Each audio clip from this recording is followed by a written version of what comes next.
बिस्मिल्लाहिर्रहमानिर्रहीम। अस्सलाम वालेकुम। कैसे हैं आप लोग? उम्मीद है कि आप सब खैरियत से होंगे। अल्लाह पाक आप सबको अपने हिफ्ज़-ए-मान में रखे और हम सबके खानों में बरकत अता करें, आमीन अल्लाहुम्मा आमीन। आज हम बहुत ही मज़ेदार आलू की चटनी बनाएंगे जो बहुत ही मज़ेदार बनती है। ये आप अपने गर्मियों में रोटी के साथ खा सकते हैं, राइस के साथ खा सकते हैं। जिसके लिए मैंने 6 अदद छोटे छोटे से आलू ले लिए हैं। अब इसको ये पानी मैंने उबाल लिया है, आलू इसके अंदर डालेंगे।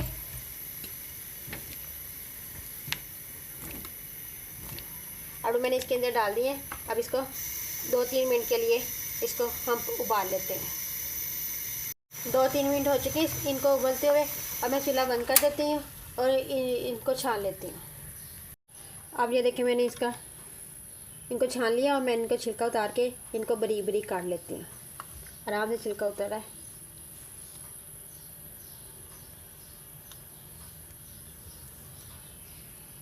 आलू को छोटे छोटे काट लिया।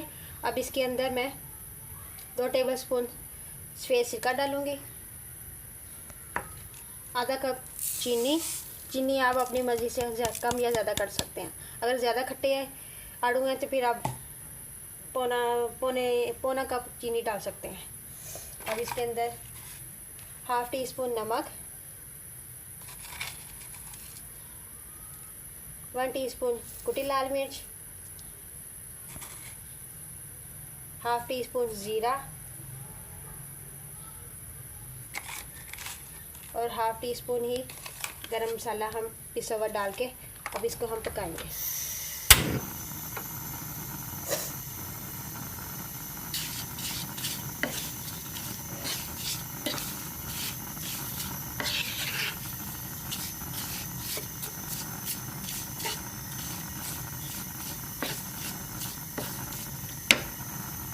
ये देखिए मैं इसको चीनी ने पानी अपना सारा छोड़ दिया। मैंने इसके अंदर एक तरह पानी का नहीं डाला।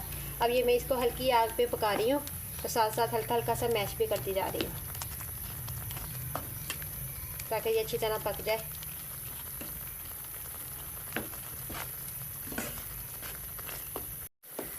ये देखें गाढ़ी होना शुरू हो चुकी है और कितनी शाइन सी आ गई है। जैसे ये कह रही कि खट्टी मीठी चटनी बनती है ना, जैसे ऐसी ही ये आलू की इंशाल्लाह ताला जब आप लोग बनाएंगे तो ये बनेगी, बहुत ही मज़ेदार बनती है। अब ये गाढ़ी हो गई है तो इसके अंदर मैं चारों मगज़ 2 टेबलस्पून डाल दूँगी। इसको मिक्स करते हैं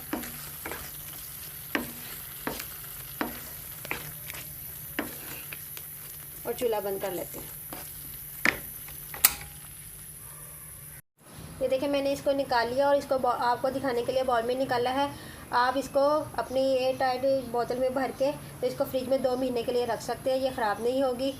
अगर आपको मेरी ये रेसिपी अच्छी लगे तो इसको लाइक और शेयर कीजिएगा। अगर आपने मेरा चैनल अभी तक सब्सक्राइब नहीं किया तो जल्दी से सब्सक्राइब करके मेरी हौसला अफजाई करें। मुझे दुआ में याद रखिएगा। नेक्स्ट वीडियो में मिलते हैं। अल्लाह हाफिज़।